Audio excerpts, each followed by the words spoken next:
and welcome back to another smashing episode of Nosensefornonsense. Today, we're going to talk about Avengers, Age of Ultron. Now, I have been absent for a while because I was at the Brussels International Fantastic Film Festival, and there will be a video for that next week. But today, we will be discussing about the long-awaited sequel to the Avengers. Now, I know some people will be saying things like, this movie isn't intellectually stimulating. It isn't philosophical.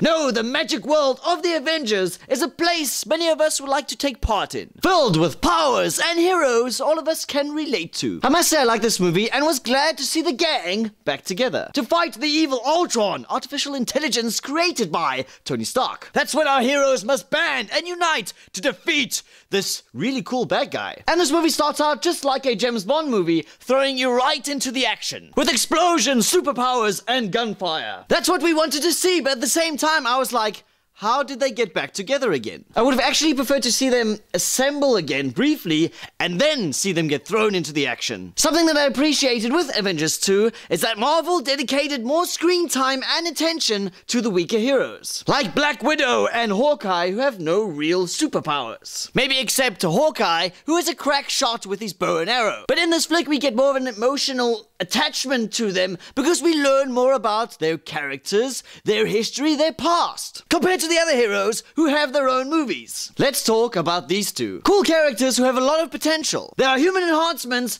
with a troubled past who are out for vengeance. First, Aaron Johnson Taylor. He was a very good Quicksilver with a very bad Russian accent. But Quicksilver could have been better portrayed in my opinion, and that is not Aaron's fault because in my book, he is a Class A actor. He killed it in Kick-Ass 1 and 2, Albert Nobbs and the Savages. Even if you don't like these movies, he still did a good job. Second, Elizabeth Olsen as Scarlet Witch. Her Russian accent was better and reminded me of Xenia Onatop from GoldenEye. She was well casted for that role, and she was an evil wench and even more vengeful than her brother. And I wouldn't want to mess with her because there's nothing more dangerous than a woman scorned. My favorite Marvel character will always be Thor, but I do believe that Ultron stole the show. He has all the aspects that an evil villain needs to be an evil villain for a movie of this magnitude. He has rage, humor, intelligence, charisma, intimidation, and he is convinced that what he is doing is right. Loki was awesome in Avengers 1, but he seemed like a child who wanted more than what he could handle. Ultron, on the other hand, is mentally fucked. I will say that Avengers 2 was funnier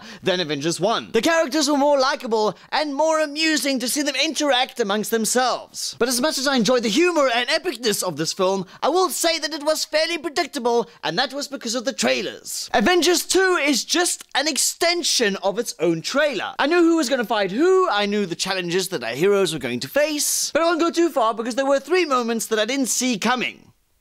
But that's only 3 moments. That's not a lot. The movie also lacked a lot of development, a lot of explanation. At one moment, one of our heroes is like, I saw something in my dream. I must disappear now for a quarter of the movie to find answers. And when he comes back, they don't explain well enough what he saw or the reason for his dream. Or another moment where the flick displays where a team member must rise up and inspire his other teammates to continue fighting. Then suddenly some other dude from outside the group appears to do it for him. It's as if the makers of the movie ran out of ideas and just threw in some random solution to solve a situation. Sometimes I wish I was at these board meetings during the making of these movies to tell them no. Don't do that. No, that's not a good idea. That doesn't make any sense. For example, there's something else that happened in the movie where a hero knocks down one of the main bad guys and says to him, stay down.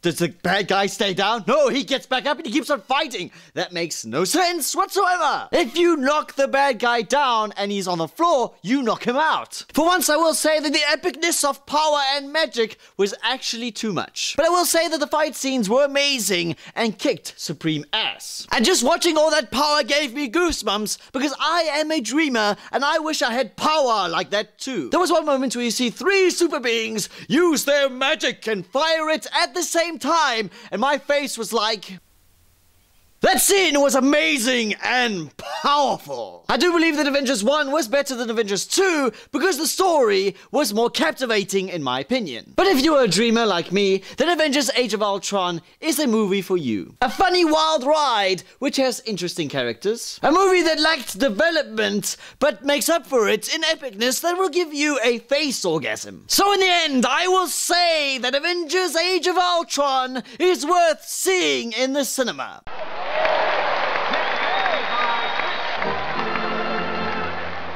So listeners, did you like Avengers Age of Ultron? Yes, no, and why? What rating did you give it? Is it better than Avengers 1? And who is your favorite Marvel character and why? Leave a comment down below and spread the nonsense. So listeners, thank you for listening. So until next time, keep it nonsensical.